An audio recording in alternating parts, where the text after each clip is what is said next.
បាត់សូមជម្រាបសួរបងប្អូនមានឆ្ងល់ទេថាតើមនុស្សយើងចាប់ផ្ដើមចេះប្រើប្រាស់លុយជាទម្រង់នៃការដោះដូរនោះតាំងពីឆ្នាំណាហើយគេយកអ្វីដើម្បីធ្វើជាការដោះដូរហើយមួយវិញទៀតតើមនុស្សយើងចាប់ផ្ដើមចេះប្រើប្រាស់ក្រដាសប្រាក់តាំងពីឆ្នាំណាហើយប្រទេសណាជាអ្នកបង្កើតក្រដាសប្រាក់មុនគេប្រកាសជាមានបងប្អូនមួយចំនួនក៏ឆ្ងល់ដូចខ្ញុំដែរហើយមើលទៅបាទ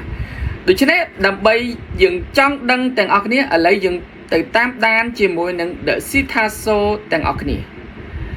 បាទជំរាបសួរបងប្អូនមនុស្សយើងចាប់ផ្ដើមប្រើប្រាស់លុយជាទម្រង់នៃការដោះដូរតាំងពីប្រមាណ700ឆ្នាំមុនគ្រិស្តសករាជទៅទៀតបាទ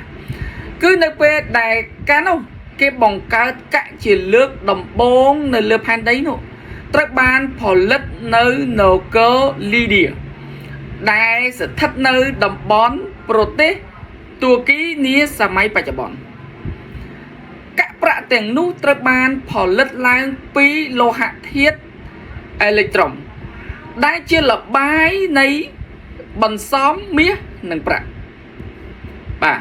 ហើយចំណែកឯក្រដាសប្រាក់វិញនោះប្រទេសចិនគឺជាប្រទេសដំបូងគេ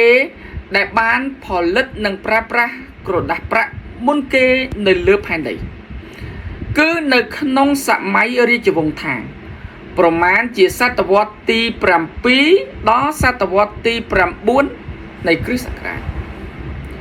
ក្រដាសប្រាក់ទាំងនោះត្រូវបានគេហៅថាចៃស៊ី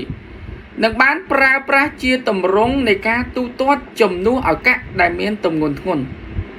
ទោះជាយ៉ាងណាការប្រើប្រាស់ក្រដាសប្រាក់ត្រូវបានរីករាលដាលយ៉ាងទូលំទូលាយ